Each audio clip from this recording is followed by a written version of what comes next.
Ok, seguimos con las manifestaciones de la insuficiencia cardíaca, ¿sí? En las manifestaciones te divide en 4 ítems, por lo que puedo ver. Hay manifestaciones clínicas retrógradas, que entre paréntesis te pone insuficiencia cardíaca congestiva.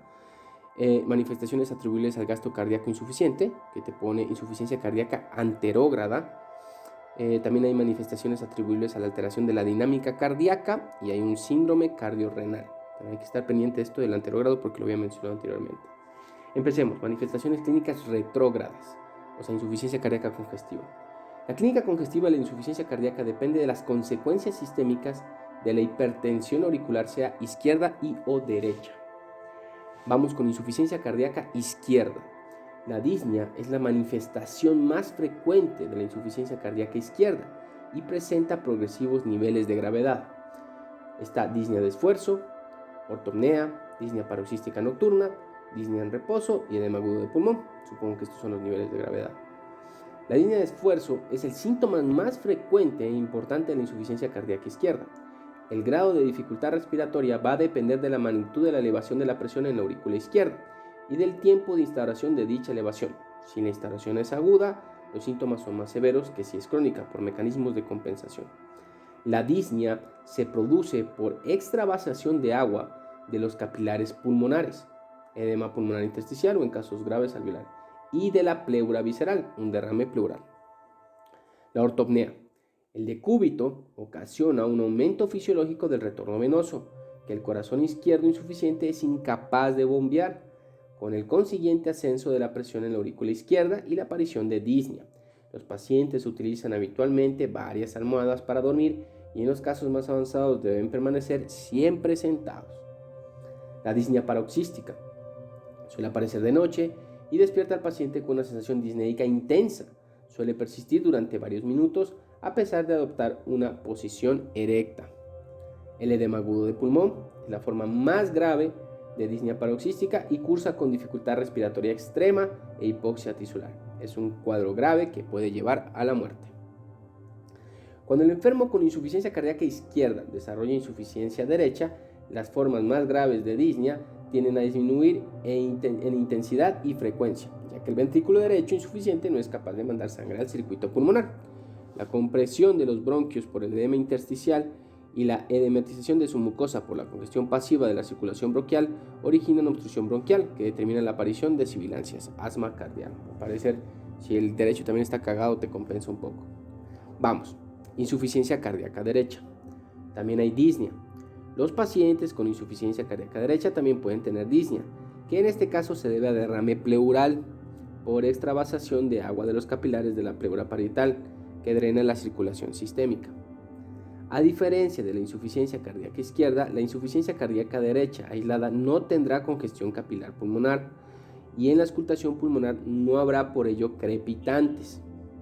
Ingurgitación yugular por transmisión de la hipertensión de la aurícula derecha a las venas del cuello. En pacientes con insuficiencia cardíaca moderada, la presión venosa yugular puede ser normal en reposo, pero aumenta al comprimir la región hepática, reflujo hepatoyugular, siendo la insuficiencia cardíaca derecha la causa más frecuente de este signo. Hepatomegalia. Precede al desarrollo de edema periférico y puede condicionar dolor o pesadez en hipocondrio derecho por distensión de la cápsula hepática. No suele ser dolorosa en la congestión crónica. La disfunción hepática secundaria se manifiesta por aumento ligero de la bilirrubina, de las transaminasas hepáticas y la de LDH. En caso de congestión hepática aguda, pueden elevarse muy significativamente hasta 10 veces los valores normales, produciéndose también un ascenso de fosfatasas alcalinas y un alargamiento del tiempo de protrombina. La congestión hepática puede emular cualquier tipo de hepatopatía y puede ocasionar cirrosis cardíaca, hígado en nuez moscada. Edemas periféricos constituye una de las grandes manifestaciones clínicas de la insuficiencia cardíaca. Tiende a distribuirse por efecto de la gravedad de las regiones declives. Congestión de la mucosa gastroentérica, anorexia, náusea, adelgazamiento y pesadez postprandial por absorción intestinal insuficiente, llegando incluso hasta una verdadera enteropatía, pierde proteínas. Ascitis, por el aumento crónico de la presión en las venas hepáticas y peritoneales. Hasta ahí las manifestaciones clínicas retrógradas. Empezamos con las manifestaciones atribuibles al gasto cardíaco insuficiente, que dice insuficiencia cardíaca anterógrada. La clínica anterógrada, salvo los síntomas renales, suele aparecer en estadios tardíos de la enfermedad, dado que los mecanismos compensadores de la insuficiencia cardíaca la evitan, a costa de un cierto grado de congestión y síntomas retrógrados. La insuficiencia cardíaca aguda cursa con descenso brusco del gasto cardíaco, dando lugar a una alteración severa del estado general y manifestaciones clínicas del shock. Los pacientes con insuficiencia cardíaca crónica pueden referir debilidad y astenia por la pobre perfusión de los músculos esqueléticos. También es frecuente la frialdad de extremidades y otra serie de síntomas, fundamentalmente renales y cerebrales. Entre los síntomas renales, las dos más importantes son la oliguria y la nicturia. La oliguria es consecuencia de la disminución del filtrado glomerular y del aumento de la reabsorción tubular de sodio y agua secundarios a la disminución de la perfusión renal. En los casos más avanzados, la alteración en la dinámica del sodio ocasionará hiponatremia, que se asocia a un mal pronóstico. Nicturia se presenta en fases tempranas de la insuficiencia cardíaca y es atribuible a que durante la noche disminuyen las necesidades de oxígeno, disminuye el tono simpático y mejora la perfusión renal. Dentro de los síntomas cerebrales es generalizado, dice confusión, somnolencia, agitación, nerviosismo, etc. Son debidos a la disminución del flujo sanguíneo cerebral. En casos graves puede aparecer la respiración periódica de Cheyne-Stokes debido a la alteración funcional del centro respiratorio por la isquemia. Pasamos al tercer apartado, que dice manifestaciones atribuibles a la alteración de la dinámica cardíaca. Está cardiomegalia, está el golpe ventricular, está el golpe auricular, están los soplos, está la disminución de la presión diferencial, está el pulso alternante y están las arritmias.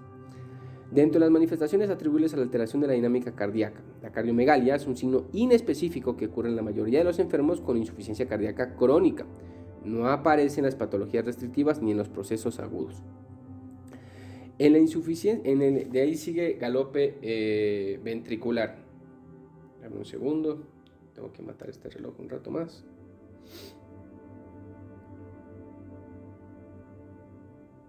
Perfecto. De ahí viene galope ventricular, que es el tercer ruido.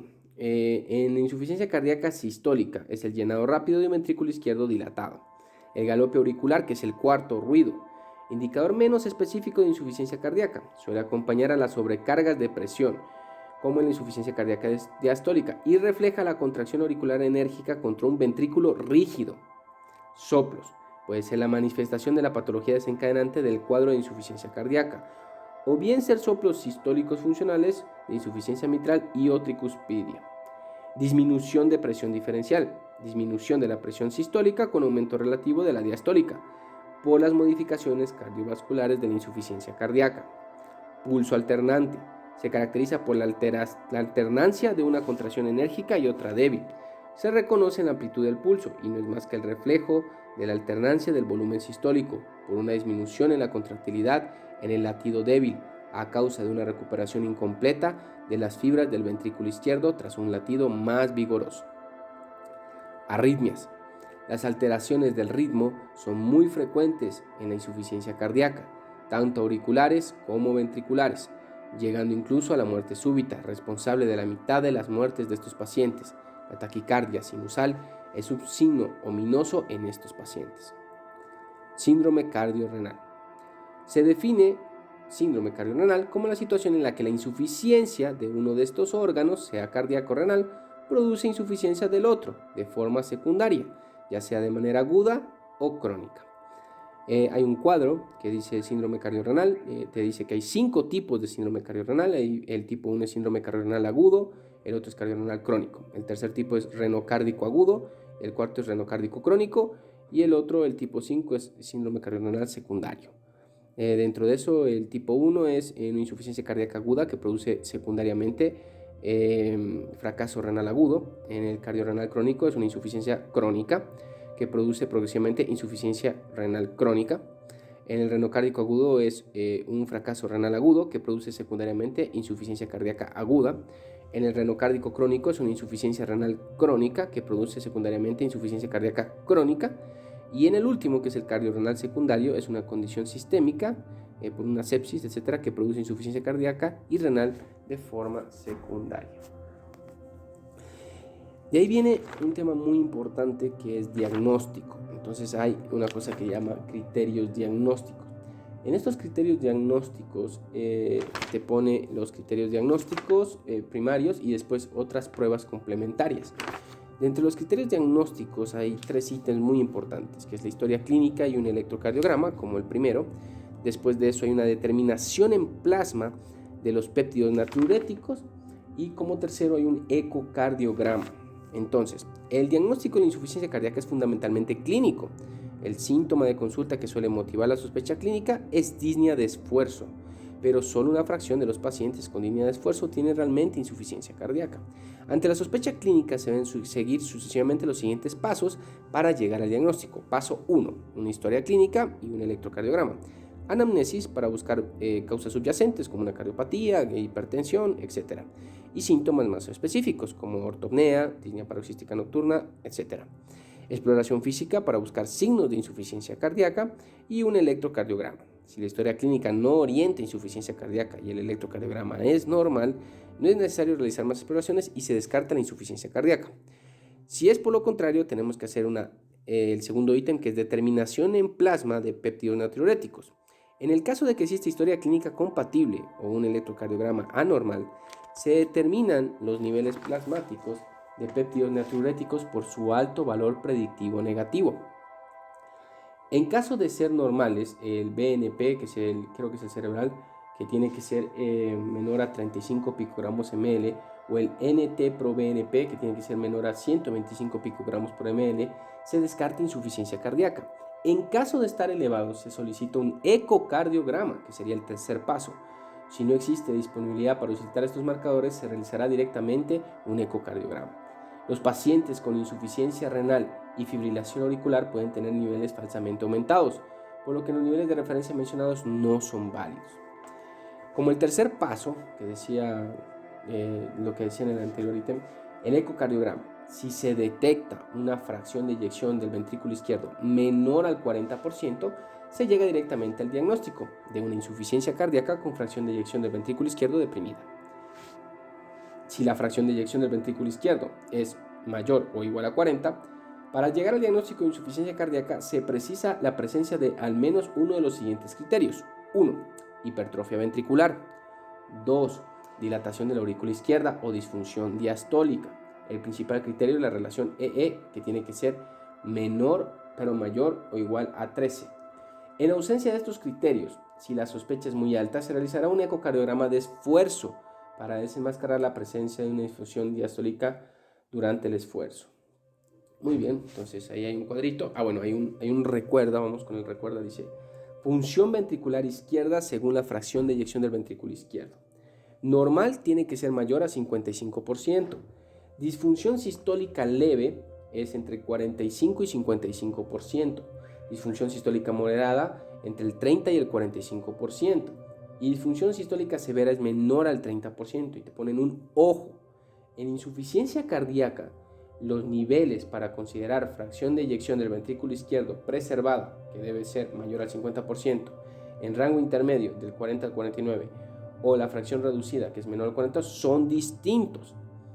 Además, el valor de disfunción severa que se utiliza para restringir algunos tratamientos es fracción de eyección del ventrículo izquierdo menor al 35%. Bueno, es un dato ahí. De acuerdo al diagnóstico y otras pruebas complementarias que podemos hacer, en sangre, en análisis de sangre, debe solicitarse análisis de sangre como hemograma, hemoglobina, función renal y iones, función hepática, hay bilirrubinas, transaminasas, gamma GT, glucosa, hemoglobina glicosilada, perfil lipídico, ferritina y saturación de transferrina, y la TSH, supongo que por el hipertiroidismo. En la radiografía de tórax, dice, en los pacientes estables las alteraciones radiológicas son mínimas, por lo que la utilidad diagnóstica de la radiografía de tórax es baja, y su principal utilidad es detectar causas alternativas, como una neumopatía, que justifiquen los síntomas del paciente. Los signos radiológicos son debidos a la congestión producida por el aumento de la presión capilar pulmonar. Hay edema septal, que aparece con densidades lineales denominadas líneas de Kerley, las líneas de Kerley son edemas septales. Las líneas B son las más comunes y son líneas finas horizontales en las bases pulmonares. Las líneas A son densidades irregulares en disposición radiante desde los lóbulos superiores hacia el ilio. A veces aparece un infiltrado reticular fino compuesto por la línea C. Hay edema perivascular y peribronquial que produce pérdida de definición y borrosidad de los vasos y bronquios de mediano calibre y edema subpleural. También se ha denominado tumor fantasma, pues aparece en el tratamiento con el diurético. Edema alveolar, que se manifiesta como un infiltrado bilateral de predominio central en alas de mariposa. Esta imagen es típica del edema agudo del pulmón.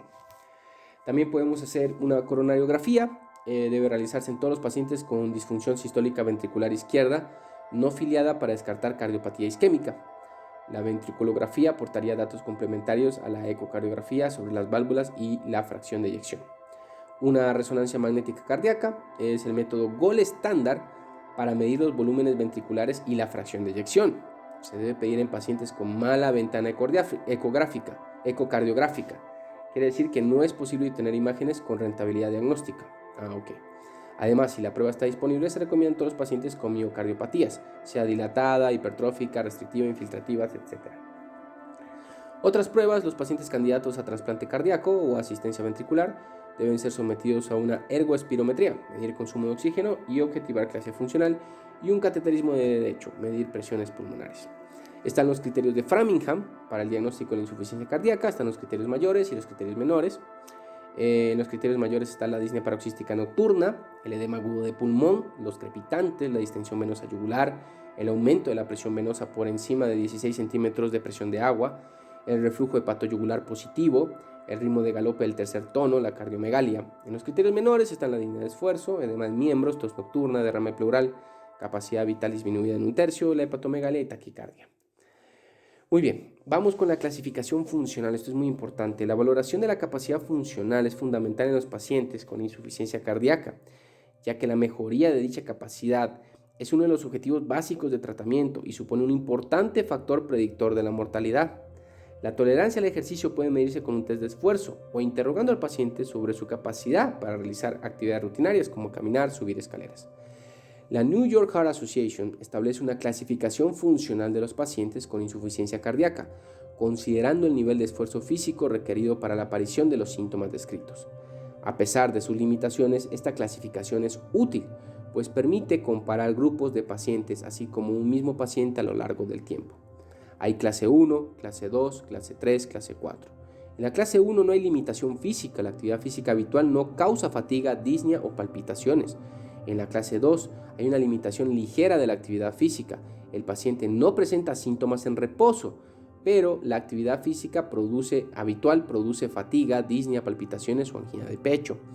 En la clase 3 hay limitación moderada de la actividad física. El paciente no presenta síntomas en reposo, pero estos aparecen con actividad física menor de lo habitual.